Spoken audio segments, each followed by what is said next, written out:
Welcome to today's horse racing preview. We've got a fantastic Saturday card lined up, with plenty of quality to get stuck into. The weather has been settled across the UK and Ireland, with ground conditions expected to be good to firm at most venues, which should make for a fair test of speed and stamina. There's a real sense of purpose about today's racing, and we've identified several horses that look primed to run big races.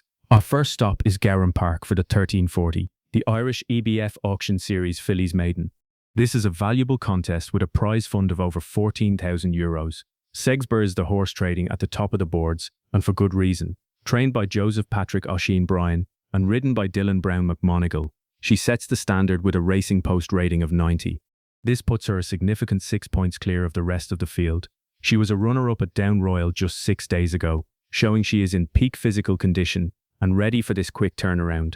The trainer is showing clear intent today by applying first-time cheek pieces, a move often used to sharpen a horse for a breakthrough win.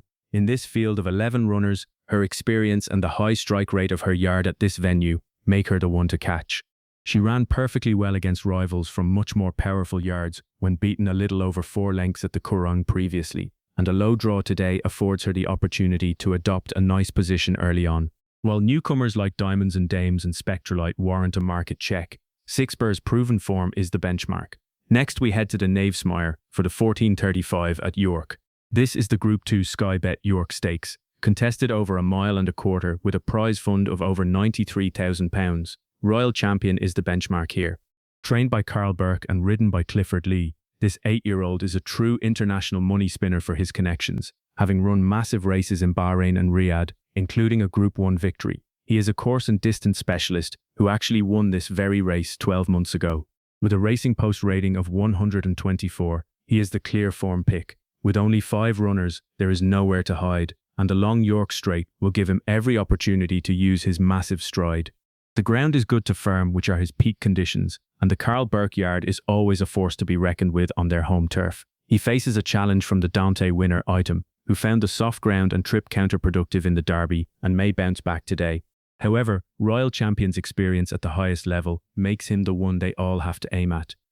At 15:10, we visit the tight turns of Chester for the IRE Incentive Maiden Stakes. This is a Class 3 event over 7 furlongs. Velociraptor is well fancied to dominate this field. Trained locally by Hugo Palmer, who always targets this meeting with his best prospects, and ridden by David Prubert, this colt produced a very promising debut effort at Newmarket, finishing 3rd behind a highly regarded Ballydoyle runner and a Godolphin representative. Stepping into this easier opportunity, he holds a racing post rating of 90, which is a staggering 14 points clear of his rivals. Hugo Palmer has a fantastic record at Chester, and with only 6 runners, the reduced numbers should play to his strengths. He looks like a developmental route horse who is ready to strike and open his account in style. Dangers include Stormblade, who also faced a tougher test at Sandown last time, and Sea Idol, but Velociraptor's Newmarket form is head and shoulders above what is usually required to win a maiden of this nature. The centerpiece of the day is the 1535 at Ascot, the prestigious Group 1 King George VI and Queen Elizabeth Stakes. This showpiece is run over 1.5 miles and carries a massive prize fund of over £1.1 million. Calandigan is the horse that sets the standard in this elite field. Trained in France by Francis-Henri Graffard and ridden by Mikel Barcelona, he has been the standout performer of the European season so far. His victory in the King Edward VII Stakes at Royal Ascot was a sight to behold, where he pulled clear of a high-quality field with ease. He holds an outright top racing post rating of 136, which is 3 points clear of his nearest competitors. He faces a strong challenge from the Aidan O'Sheen Bryan battalion, including the Irish Derby winner Benvenuto Cellini, but Calandigan's tactical versatility and proven course form make him the one to beat.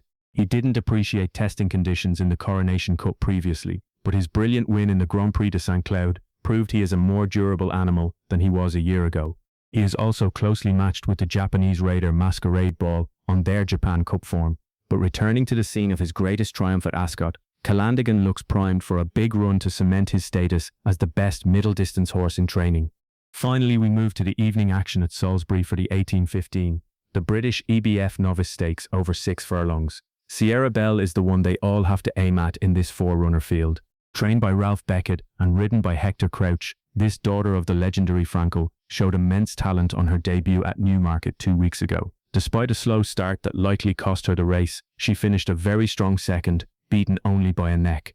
That effort earned her a Racing Post rating of 88, which is a massive 13 points clear of the field today. Ralph Beckett is a master at placing his horses, and his high strike rate at Salisbury is a significant signal of intent. With only 4 runners, there is absolutely nowhere to hide on this stiff galloping track. Any improvement here would make her incredibly difficult to beat, though the newcomer debutante could be interesting, being a half-sister to the brilliant July Cup winner, Starman. However, Sierra Belle's professional debut performance makes her the benchmark for the field.